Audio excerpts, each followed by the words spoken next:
राधे राधे। बोलो विष्णु लक्ष्मी की जय। आज हम कार्तिक महात्म का 17वां अध्याय सुनेंगे।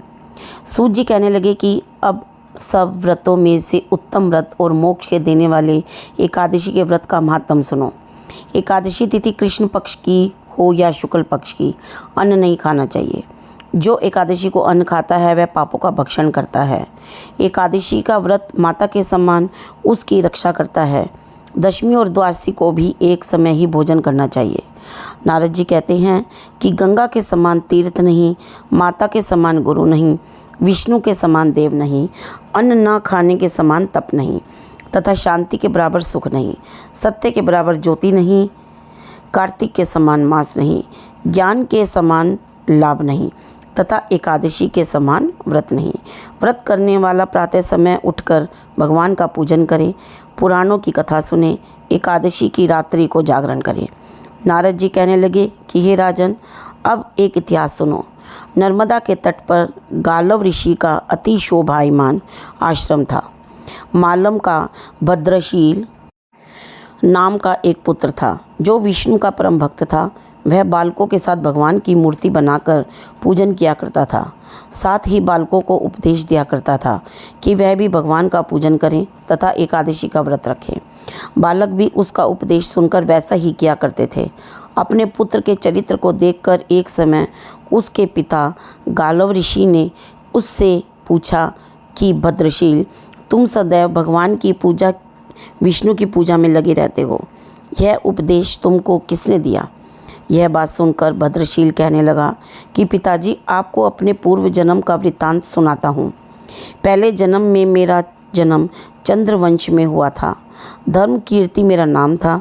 दत्तात्रेय जी ने से मैंने शिक्षा दीक्षा ग्रहण की। मैंने 1000 वर्ष तक राज्य किया।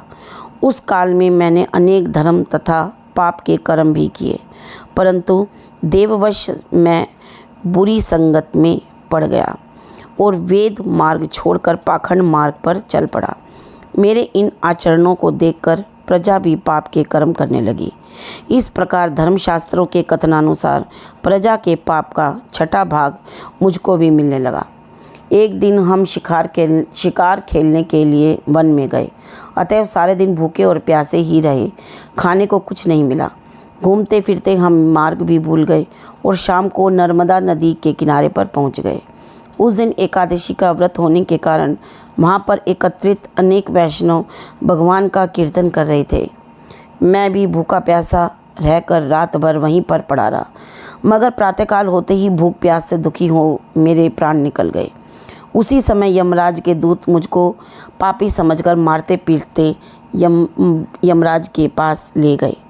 यमराज ने चित्रगुप्त से मेरे सब पाप और पुण्यों का लेखा मांगा। तब चित्रगुप्त ने विचार कर कहा कि यद्यपि यह बड़ा पापी है, परंतु इसने एकादशी का व्रत किया था, उसी से इसके प्राण निकल गए। इस कारण इसके समस्त पाप क्षय हो गए हैं। यह सुनकर यमराज तत्काल अपने सिंहासन से उठकर खड़े हो गए और हाथ जोड़कर मुझसे बोले कि क्षमा करना, हमसे भूल हो गई। साथ ही मुझको नमस्कार भी किया। फिर अपने दूतों को धमकाकर कहने लगे, जो मनुष्य भगवान के नामों का जाप करता हो उसको कभी हमारे पास मत लाओ। जिसने अनजाने भी एकादशी का व्रत किया हो तब भी उसके सब पाप क्षय हो जाते हैं और उसको हमारे पास आने की आवश्यकता नहीं पड़ती।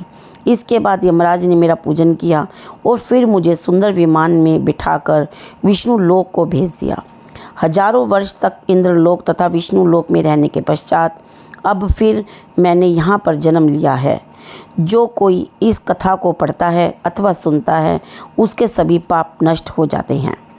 इस प्रकार कार्तिक महात्म का 17वां अध्याय समाप्त हुआ। बोलो विष्णु लक्ष्मी की जय।